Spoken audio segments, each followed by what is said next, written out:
kita semua, kembali lagi bersama dengan saya, Trivena Alunat. Jadi pada video kali ini saya akan membahas sedikit mengenai peristiwa yang terjadi di Aceh. Kita tahu bersama bahwa hari-hari ini kita mendengar kabar tentang banjir yang terjadi di Aceh, di mana air meluap, rumah-rumah mulai terendam, aktivitas lumpuh, dan pada akhirnya banyak orang harus mengungsi. Bagi sebagian orang, mereka menganggap bahwa hal ini hanyalah sekedar berita saja. Namun, bagi mereka yang mengalami peristiwa ini, mereka merasakan kehilangan, mereka merasa cemas, dan mereka juga mengalami pemberhentian atau terhentinya mata pencaharian bagi mereka. Sehingga di tengah peristiwa ini, kita perlu berhenti sejenak dan bertanya, apakah peristiwa ini atau banjir ini hanyalah sebuah peristiwa alam, ataukah ada kisah yang lebih dalam di balik kejadian ini? Ya, kita tahu bersama bahwa banjir tidak pernah hadir secara sendirian, namun ia datang bersama dengan cerita tentang hutan yang kurang atau hutan yang mulai berkurang dan sungai yang menyempit serta tanah yang kehilangan daya serapnya. Alam sebenarnya memiliki cara untuk menjaga keseimbangannya. Namun, ketika manusia mengubah fungsi alam tanpa batas, keseimbangan itu perlahan akan menjadi runtuh. Ketika hutan ditebang dan tanah ditutupi oleh beton, maka air hujan tidak akan lagi menemukan tempat untuk kembali ke bumi. Ia akan mengalir, berkumpul, dan pada akhirnya akan meluap. Sehingga di titik inilah alam seakan berbicara, bukan dengan kata-kata lagi, melainkan dengan peristiwa. Seperti kejadian yang dirasakan oleh saudara-saudari kita yang ada di Aceh. Bagi manusia, banjir bukan hanyalah persoalan air, namun ia juga merenggut rasa aman yang merusak ruang hidup dan memukul mereka yang paling rentan. Seringkali masyarakat kecil yang menjadi korban atas kejadian yang besar. Padahal mereka bukan pengambil keputusan atas kerusakan lingkungan atau alam tersebut. Sehingga banjir di Aceh mengingatkan kita bahwa krisis ekologi selalu beriringan dengan krisis kemanusiaan.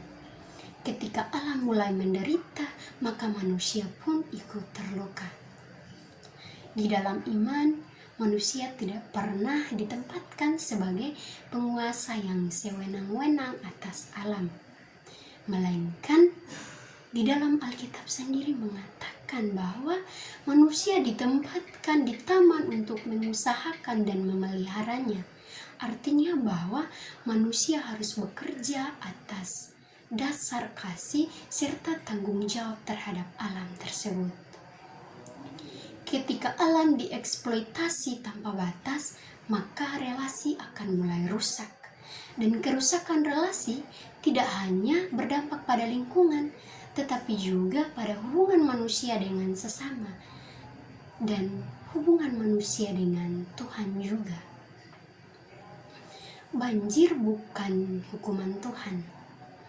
Sekali lagi, banjir bukan hukuman Tuhan, melainkan banjir adalah peringatan bahwa cara kita mempertahankan alam perlu dikoreksi. Peringatan bahwa pembangunan tanpa keadilan ekologis hanya akan melahirkan penderitaan yang baru. Disinilah refleksi itu menjadi penting dalam diri kita bahwa bukan sekedar menyalahkan alam atau cuaca, namun berani untuk bercermin dan bertanya bagaimana cara hidup kita selama ini terhadap ciptaan. Banjir di Aceh mengajak kita untuk bertobat secara ekologis. Bertobat secara ekologis bukan berarti kita hanya bertobat atau hanya dalam berdoa saja, tetapi dalam cara hidup kita sendiri, dalam kehidupan kita harus hidup secara bijaksana dalam pembangunan dan dalam kesadaran sehari-hari. Kita perlu untuk merawat alam agar kita bisa merasakan keindahan alam tersebut. Berarti kalau kita merawat alam, maka kita menjaga kehidupan, menjaga sungai, kita menjaga hutan dan tanah yang kita tempati. Dan ketika kita menjaga semuanya itu, berarti kita menjaga masa depan manusia itu sendiri atau menjaga masa depan kita sendiri.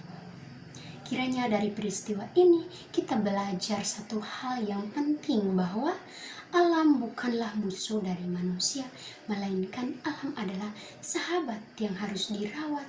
Dan ketika manusia kembali merawat alam, maka ia akan kembali merasakan keindahan alam yang diciptakan oleh Tuhan. Demikianlah pembahasan singkat dari saya. Semoga pembahasan kali ini dapat bermanfaat bagi kita semua. Terima kasih.